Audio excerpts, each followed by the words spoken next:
Hi everyone, it's Natalie and welcome back to my channel. Today I'm going to be doing my Blackathon wrap-up. I know it's a little bit late since by the time this is posted it will be kind of like mid-March, but that's just kind of how it will go with my channel. Things will be a bit late all the time because, again, I'm only posting videos once a week, so you know, it's the hazard of that. Anyway, yes, I come at you with green hair, new glasses, because, you know, coronavirus is here. Not in my home, but, you know, the crisis is happening. And so I was like, well, I already have spring break next week, and then my spring break got extended because of corona, so I was like, well, might as well fucking bleach my hair, dye it green, and call it a day. But y'all aren't here to talk about my hair. Y'all are here to listen to me talk about the books that I read for the readathon Blackathon. So let's get right into it.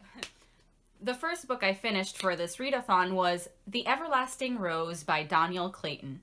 This book is the sequel of The Bells, which is about this New Orleans-inspired world where people are born gray and colorless with red eyes and stuff like that.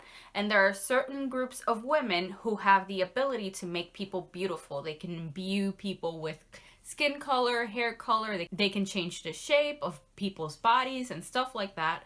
And we're following our main character who really wants to be the favorite, because the favorite is the belle that works on the queen and is, well, the favorite. So, you know, there's a lot of renown to that. But of course, she discovers that things aren't as they seem, and so chaos ensues. So this sequel, honestly, it was alright. Like, it didn't quite build on what I wanted it to build based on the first book. It wasn't quite what I was expecting, but it wasn't unenjoyable, you know? I had a good time listening to the audiobook of this because I picked it up as an audio. I had a good time listening to it, and I found actually the romance between the main character and another character really cute and really wholesome, and I enjoyed myself. I'm saying enjoy so much, but I had a good time, alright? I had a good time with their romance. I thought it was really cute. But in terms of plotting and events, this is very, I don't know, it felt like it didn't have a point, a guiding light. Like, we were just kind of moving and there wasn't really that much tension or anything. We were just kind of on the ride with the main character, and I don't mind that, so that's why I wasn't super bothered by the reading experience of this book. But I know that it could have been better. In other words, it could have been better. I rated this book 3 stars because, like I said, it wasn't overwhelmingly bad, but it also wasn't great. So, you know, a middle of the road rating for me. The next book I picked up was The Weight of the Stars by Kate Ingram. This book is about a girl who grew up on the wrong side of the tracks. She really wants to be an astronaut and go into space, but she doesn't really have the resources for that.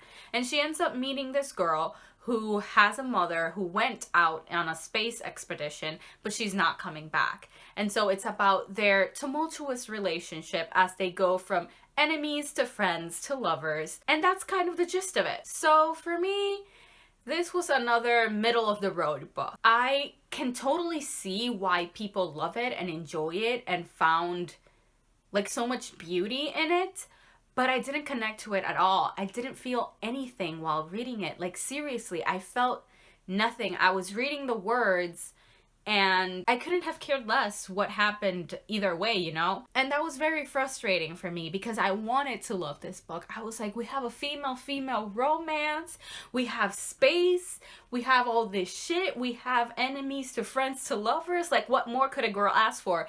And I think ultimately it boils down to the writing style. One of the things that really jarred me reading this book is that it doesn't have chapters, but it has like chapter breaks that are like timestamps. Like, it's like 3 minutes, an hour and 11 minutes and stuff like that, 37 minutes.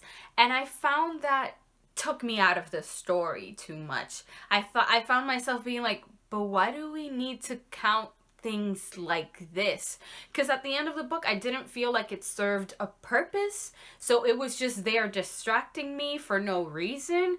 And so that was kind of, I think, what happened with this book, is just that I didn't vibe with the writing style and I was too jarred constantly, and so that led to me being distanced from the reading experience. I can't remember if I said it, but I rated this 3 stars. Honestly, I would still recommend it to people who have heard of it and are interested in it, because genuinely there's a lot of love for this book and I can totally see it. It just didn't work for me. The next book I picked up for this readathon was Superb by David F. Walker. This comic is about a dystopian Earth where some kind of crisis has happened and suddenly teenagers and children are developing superpowers, but these children are being highly criminalized and attacked and feared because of these powers that they're developing, and it's about whatever ensues after that. So with this comic, I DNF'd it. I didn't give it a rating because literally I read like 4 pages of it before I was like, nah, it's not for me.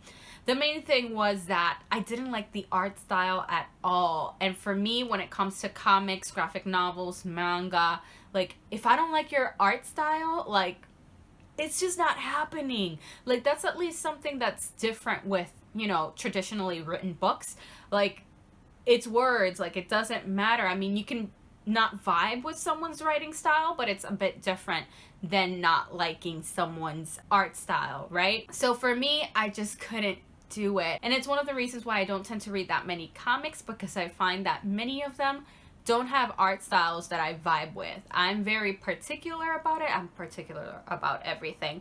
But anyway, point is, I gave up on it, even though I know that some people really, really love it, and I'm sure it's great and brilliant and the representation seems amazing, but I just can't push through when my eyeballs don't like what they're seeing, you know? The next book I picked up was An Extraordinary Union by Alyssa Cole. This novel is a historical fiction romance set during the Civil War era, and it's about the romance that develops between 2 Union spies. So don't be out here thinking this is about a black woman falling in love with like a Confederate soldier. Like, no. Alyssa Cole knows what's up and she wouldn't do that to us, okay? She wouldn't play us dirty like that. Anyway, so I read this and I gave this 3 stars because once again we have another middle of the road book. This, how can I say it? My main complaint is that the sexy scenes were not sexy at all, okay? They were so boring. They were so bland. I'm telling y'all, like, there was like this tension and chemistry between, what's their names? Between Al and Malcolm. There's like tension and chemistry, and I really like their banter when they're talking to each other. I really enjoyed that, especially in the beginning of the book when they were getting to know each other. I was really into it because I was like, oh my god, look at their back and forth and shit like that. I was living for it. I was thriving. But then once they actually had sex, it was just kind of like, well, I guess that happened.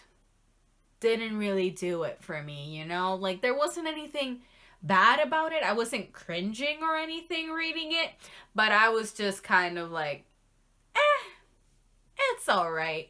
So for me, the thing is that since this is a romance novel, I focus more on that, and I have specific things that I want out of my romance novels, and this just wasn't it. It just wasn't it. And so, like, plot-wise and stuff like that, it was engaging enough, you know, I was entertained enough to read it from beginning to end without particularly thinking, I might DNF this. But I'm probably going to be unhauling this by the end of the year because, honestly, if it didn't hit the mark, then I don't need to keep it. Finally, the last thing I picked up for the Blackathon Readathon was Motor Crush by Brendan Fletcher. This comic is about this semi-futuristic world where our main character is really into motorbike racing. And she does illegal bike racing because she needs a stimulant called Motor Crush. Most people use this stimulant on their bikes to make them go faster, but she needs them to survive. So we're just kind of following what happens because of that, and what happens as she starts to discover, why does she need this Motor Crush to survive? what are the abilities that she has because she's so different and needs this drug and stuff like that. So I rated this 4 stars. I had a really good time reading it. Honestly, a booktuber pushed me over the edge to pick it up. I think her channel is called Capri in Bookland, Capri's Book something. I will link her down below. She's great. I really enjoy her videos. She did a bunch of videos for Black History Month that I thought were really, really interesting, and I totally recommend you check it out. But anyway, because of her, I was like, you know what? I should check out from the library, Motor Crush. And honestly, I'm happy I did because I really enjoyed this first volume. I thought it was engaging, entertaining, and the art style. The art style. I love the art style of this comic and the color scheme it has. It's just beautiful. It very much fits my aesthetic, like pinks, purples, like it's just black. It's perfect, okay? The aesthetic of it is fucking perfect. So I don't really have much to say about this comic. Oh, it's also gay as fuck. Like that feels important to mention because it is. And I loved it, and I'm really looking forward to picking up the sequel. We'll see when that actually happens, but overall, recommend it. Also, I forgot to mention what prompts I read each book for.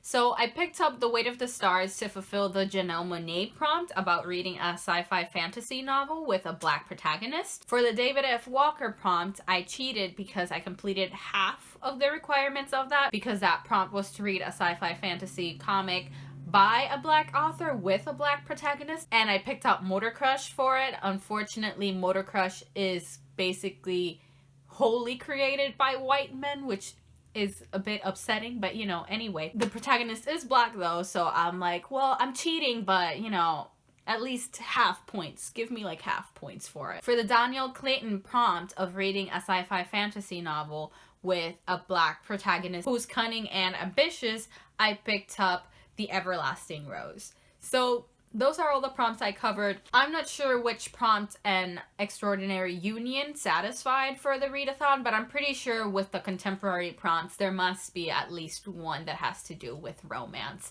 So I'll tally it up to that, maybe put it in the description, just a list of all the prompts that I satisfied. Anyway, I'm pretty satisfied with the things I read during February for Blackathon.